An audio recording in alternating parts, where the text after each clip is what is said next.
What is going on, everyone? Welcome back. We are back with another BBM here.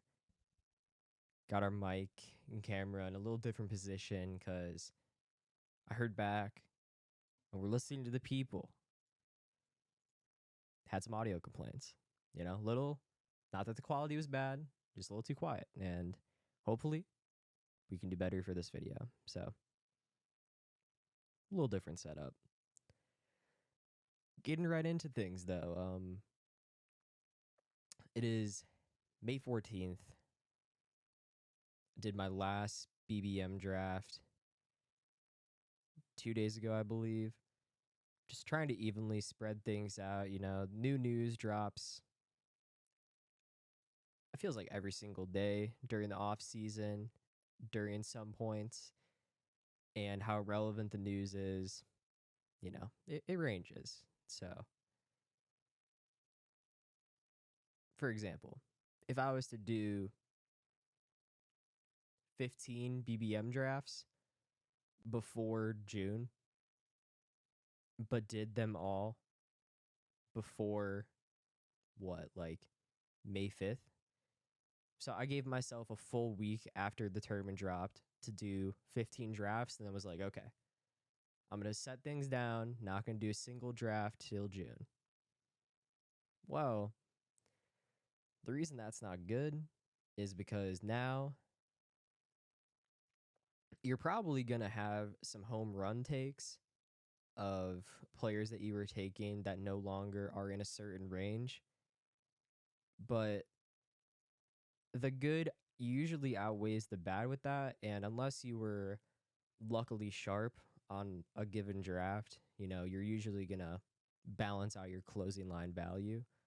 Some drafts, you do hit the home run and your closing line value is insane. But where I'm getting at here is the Rashee Rice news, and the Rashee Rice news doesn't always have to be someone just deciding to ruin their career/lives, right? Like it could come in various different forms, like via contract situation that we didn't know was as bad as it was, i.e. last year, Jonathan Taylor. Or you can have someone just ruining their life for fun, like Rashee Rice. So it's definitely why you want to spread your drafts out. It's like definitely a big thing I'm trying to take care of this year that I wasn't doing so much last year. And I think seeing A-Chain go off the board, I was hoping to get A-Chain in the back half here, but we love Nico Collins. Him and Stephon Diggs feel pretty similar to me. One of them, if not both of them, are just going to be overall like wide receiver one potential candidates this year. CJ Stroud, the most prolific passing quarterback, most likely next year. I would expect that team to take like top 3 passing attempts, if not the most passing attempts. They did bring in Joe Mixon, which is great, but Joe Mixon is also a great receiving back. So I would definitely expect there to be a lot of air yards next year. We saw 4,000 in year 1 with CJ Stroud. So I don't. The ceiling is going to be interesting. It's going to be an interesting ceiling. I'm down for Diggs and Collins. It increases the likelihood that we would get Stroud on this team. And now with Jalen Waddle going off the board, I'm definitely going to pick Diggs. In this spot, I've talked about it before, talked about last video. Love going Josh Allen here. DJ Moore feels like he can't be a bad pick here, but we're going for the double. Taking Diggs and Collins. There's no reason that both of them can't be good. Like it's not. This isn't. If you're taking a pick in the first 3 rounds, or any pick in the first 100 picks, usually you're betting on that player to have a significant role in the NFL. So me taking Collins and Diggs isn't being like, okay, well, one of them's probably going to be really good. Now, I'm me doing this is me being like, okay, this offense is going to be top 5 in the NFL. Me taking 2 receivers from the same team in the first 3 rounds. You're betting on a top 5 NFL offense at that point, if not a Tank Dell injury. 3 picks away. Obviously, just hoping to get Stroud here. If we do not get, okay, well, Fear My Turtle goes Tank Dell, so that cuts out the hopium for anyone potentially building out a stack because he doesn't pick before me again, so I should, in a hypothetical sound world, be picking CJ Stroud here. And you see that the game theory in me wants to say that I can go Travis Kelce here. That's what my game theory is telling me. And I think we're going to go for it because it's just this potential start is just too insane. And so here's the game theory. Fear My Turtle is who picked Tank Dell. There's no reason to pick CJ Stroud. Literally no reason to pick CJ Stroud for any of these teams. Like you can cope to yourself and tell yourself that Joe Mixon is a viable stack with him. It's not. That it's Joe Mixon plus CJ Stroud most likely is not going to be a combination you need to win the tournament. So thinking through those lines of thought, going Travis Kelce here, a massive ADP fall in terms of closing line value for Travis Kelce, who I've seen start to get pushed up really far. For example, as of today, Travis Kelce's ADP on DraftKings is 25. So his potential range is very high. So this could be one of those teams that you look back on in May that it's like, wow, I was getting Travis Kelce at the 45. That's the potential we're playing for. And obviously, not getting CJ Stroud on this team it'd be very sad.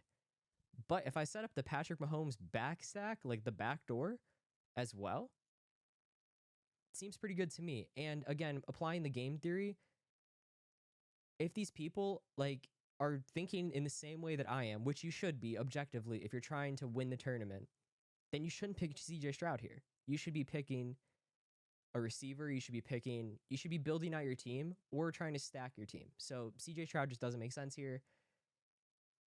Come on, boys. Please. Mahomes is the auto draft. Okay. Yes.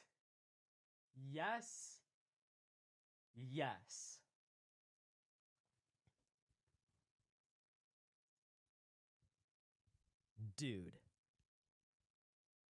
Come on now. Okay, we need to lock the fuck in because this start feels insane. I really, really need to not fuck this team up. So we gotta start planning ahead. We gotta start thinking. So we're 4 picks away. Ken Walker, Jordan Addison, Roma Dunze, Calvin Ridley. Those are players I'm looking to add the most here. I'd love to see George Kittle go off the board here as well because passing on George Kittle never feels great. Having, I already have a quarterback and a tight end. Okay, there we go, dude. Oh my gosh. Do I go the double-double? I mean, the double-doubles, it's pretty sick, man. It's pretty sick. I mean, come on, right? Part of my brain is telling me just dude, take Ken Walker there because he is great value. There's closing line value there. But the fun in me, this is giga fun. We are 4 picks away. We have the double-doubles. It's kind of awesome. Definitely going to get JJ McCarthy on this team too. That's probably going to be just our 2 QBs, Stroud and JJ McCarthy. Because I mean, we have JJ and Jordan Addison. We're lining up JJ McCarthy. If we don't get him, it's not the end of the world. Also, Ken Walker. Am I really going to get Ken Walker? Am I seriously? Dude, no way. Is this draft going to get canceled or something? I feel like my luck is just, I'm glad I'm recording this. What the fuck? No words for this team. We got both. How did I end up with Jordan Addison and Kenneth Walker there? How did I get both? Tell me how I got both, please. Oh, dude.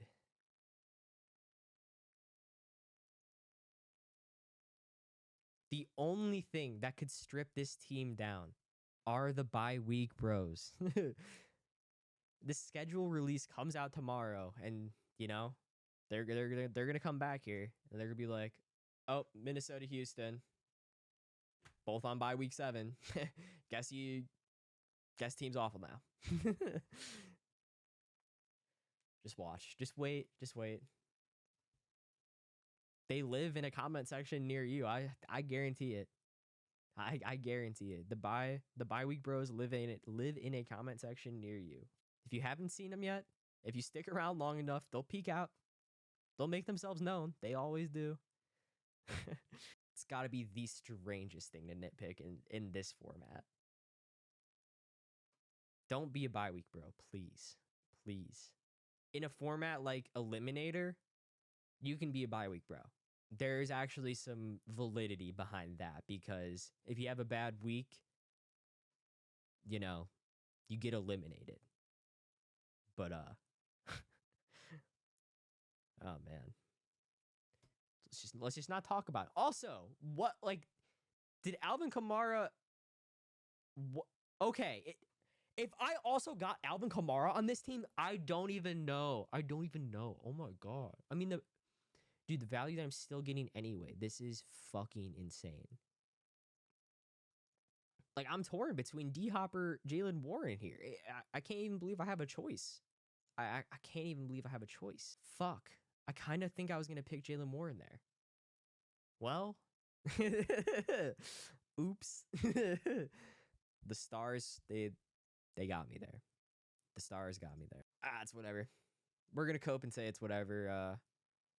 Well, I mean, like, it can literally never be bad if the 1-to-1 is DeAndre Hopkins. Like, it can't. First off, it can't be bad. Is it suboptimal? Looking back, I mean, yeah, it's fucking suboptimal, because at this pick here, we could just go Cortland Sutton. Never mind. All right, so rerouting, bringing it back in shop here. We're accidental geniuses because this dude went Cortland Sutton at 96. And then Tyler Lockett at 97. So okay. Fair enough. Well, taking D-Hop was the, I guess, correct play. I don't know who we're going to go. I hope someone takes a running back so I don't have to, like, pick between all of them. Not you. Or you. Dude. Oh my god. They're making me decide between Brian Robinson and James Conner. And it's tough because the legitimate answer is you got to think about weeks 16 and 17 and who is in a better position to do X, Y, and Z. I don't fucking know. The answer is I don't fucking know. I'm scared. I'm going James Conner. I'm scared. I don't know how I feel about that. Man. That's a scary one. James Conner versus Brian Robinson, gun to your head, week 16 and 17, man. Who has the better job? Like, I don't know. Like, they both have someone new in town to worry about. And if you had to gun to my head again, like, who's more explosive in terms of their partners? I don't know. Like, I mean, probably. I can't answer that with a probably. I think my answer would be Trey Benson. He's probably more explosive. But the scary part about picking Brian Robinson is the what ifs about Eckler. It's such a fucked up range that, dude, there's just infinite coin flips in this range. Is just what it comes down to. There's a lot of fucking coin flips, man. Because you can look at it through either lens, and I wouldn't fault you. Like, I mean, I have my rankings up, and you could see what I think of them. Like, I think of James Conner and Brian Robinson very highly, both of them. James Conner is just someone that continues to get it done, and he feels like he's older than he is. That's like the story of James Conner. He just always feels older than he is, and he's just always incredibly productive. And now he's got a healthy Kyler Murray with Marvin Harrison on the offense now. Which team scores more touchdowns? I'd like to bet on that one. So that's also where part of it comes from. Here's where it starts to get fucked up because I really don't think highly of Javonte Williams, but the closing line value here is really hard to turn down. Like, it's just so much closing line value. It's a full round when I need running back. It's a full round value. I love Tajay Spears. Big Tajay Spears fan. I think he's someone come down the stretch that could have a ceiling 75-25 split with Pollard, potentially just through talent. That's wishful thinking, for sure. I can acknowledge that because of how much money they gave Pollard. But I think you'd also call me literally insane last year if I told you that Chuba Hubbard, with the money that they gave Miles Sanders, was going to end up being the workhorse by week 17. So you gotta look at it through that lens, man, because what ends up winning in the NFL is talent. So the money usually is just like a precursor of what to expect, and obviously it's like, well, if it's a precursor of what, then it's like, well, the thing is like how much money a player is given and how much of money a player is worth are two very different things. So usually I like to go in the middle of betting on the talent. So, and we just also get Tajay Spears or Chase Brown here. And it's another fucked up one. That's also another one that's really fucked up, man. I'm not gonna lie. I just went on this whole Tajay Spears rant though. So I kind of want to pick him. There's also other reasons that we can get into. I'm gonna do it. I'm gonna do it because I do think highly of Zach Moss. I also think highly of Chase Brown. My model that I've created also thinks highly of Chase Brown. But I'm just a big Tajay Spears fan. Like Chase Brown, his efficiency last year can't be understated. Like it was very good. His efficiency was very good most times he touched the ball. And his top speed, I don't want to be wrong. It was over 20. I can say that as a floor. But 20 is nothing crazy. I think it was 20. It was either 21 and a half or 22. So that's great. That's great for someone like Chase Brown. Hitting 20 miles per hour is what you want to be hitting as a home run hitter, so to speak. So his top speed is great. His role is what we can assume as the number two. Well, if not number two, 1A, 1B, but that's no different than Tajay's situation of 1A, 1B. I don't think Tajay will ever truly be a 2 compared to Tony Pollard.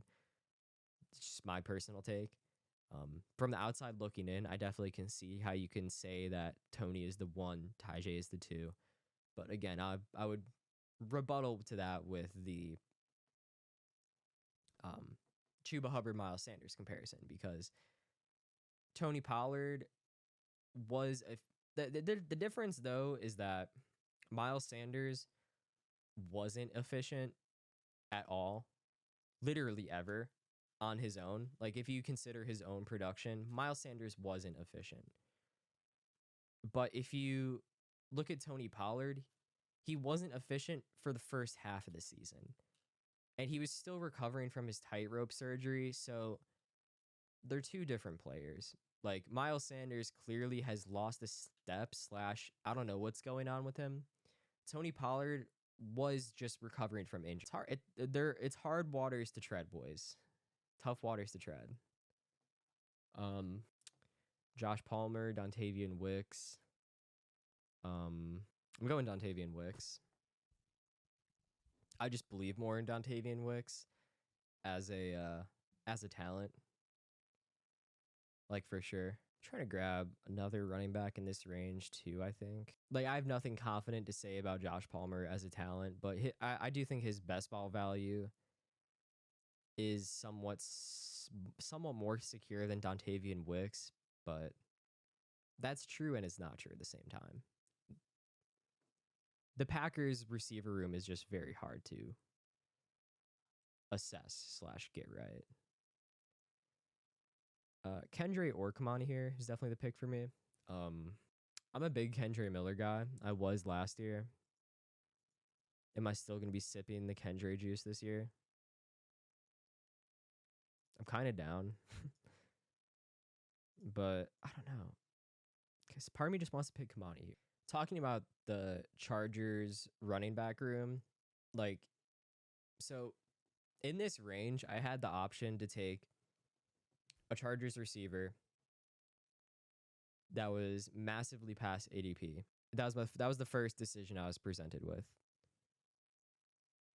And I decided not to do that in favor of taking a receiver that I believe is more talented, and that when it comes to week 16 or 17, Dontavian Wicks is live to being at least the number 2 option on the Packers. Like, that's a total potential outcome. And gun to my head, is Josh Palmer going to be at least the number 2 option for the Chargers come week 16, 17? I'd even bet against it, right? Because I love Brennan Rice. I love Lad McConkey. They even drafted Cornelius Johnson out of Michigan. There's mouths to feed there, man. And to say that Josh Palmer is better than any one of those receivers out of that cast, it's like, what has Josh Palmer really done to say that? You know, it's like he's produced very mediocre seasons with a top 5 quarterback in the NFL. So, you know, there's nothing really you could say great about Josh Palmer. And then from an efficiency standpoint, I can't back him up there either. But someone like Dontavian Wicks, I can. I could tell you why I'm like, it boils down to the talent as a player. And now when I'm betting against the Chargers passing game and betting against a potential wide receiver 3 for them, or a wide receiver 3 through 1 potential player, that kind of, like, thinking through that thought process, build narratives in your draft rooms and think about how the season could potentially play out. So me saying no to a massive closing line value on the Chargers passing game has to, in some way, it doesn't always, but it kind of implies that I might be bullish on their running game. And if that's the scenario, give me their rookie. Give me Jim Harbaugh's rookie that he decided to pick in the draft. Like, they brought over Greg Roman, and he brought over Gus Edwards and J.K. Dobbins. Literally just the 2 Ravens running backs. I mean, brother, why are there so many good picks? I can't not go Michael Wilson. I have been Michael Wilson pilled. He went J.J. McCarthy for literally no reason. It's a sad day. It's a sad day. That was ahead of ADP for literally no reason. You can't predict stuff like that. I could have prevented it. I chose Michael Wilson over J.J. McCarthy there. In essence, it just hurts. It just hurts. And then, like, I literally was like looking through it, and I kind of got lost because I was like, no way, right? Like, why? Like, because in my head, I'm like, did the TJ Hawkinson person really? Dude, and then we got someone taking Will Levis for, again, no reason. I'm going to end up taking an unstacked quarterback here. I guess you can't have everything. We could have. But, I mean, we did technically do it to ourselves. So we can't be too upset. We, I guess, got greedy. Try not to be upset. Just trying to stay positive here. It's a very annoying thing that just happened. But team construction wise, I think Bo Nix is the best option for us to go if we want to get some sort of correlation. I don't want to take another receiver, so I don't want to like try and force some bad correlation or something.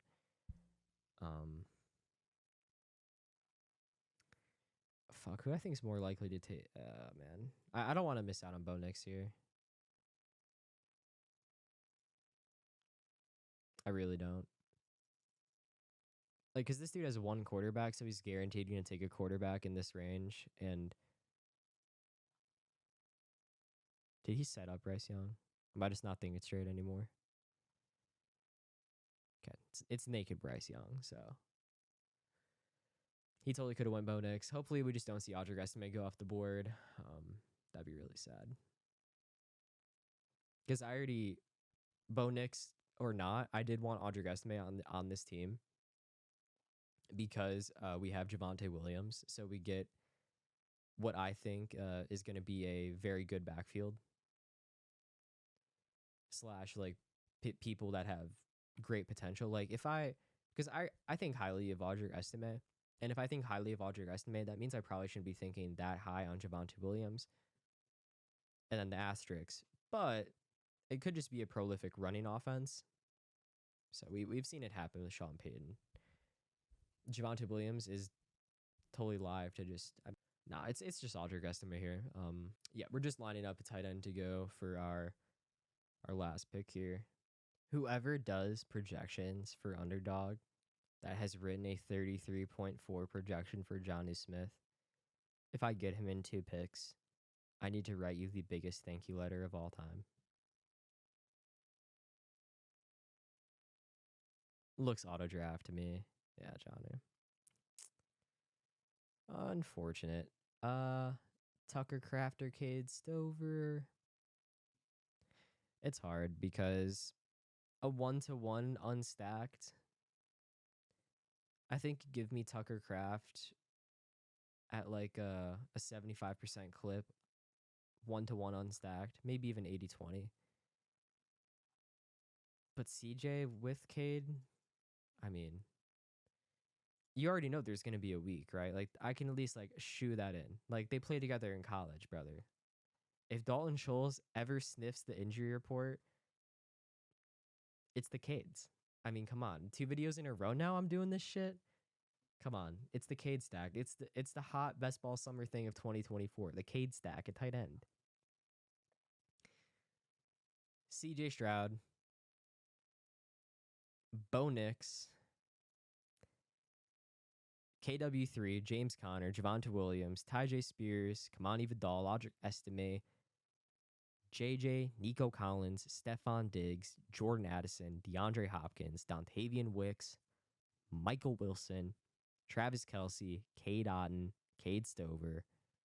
That's the fucking team, boys. 2673, the classic build, best build there is. The CJ Stroud double stack with Cade Stover, little cherry on top, and then Bo Nix featuring Javonte Williams and Audric Estime because we need the backup QB points. Would have loved to have that be JJ McCarthy. Didn't end up going that way, but that's just how the cookie crumbles. We got most things that we wanted in that draft. Slipped up a little bit at the end, but it is what it is. And it was a fun draft. It's a great team still. And it still absolutely could win $1.5 million. So that's the video. Make sure to like and subscribe. Peace.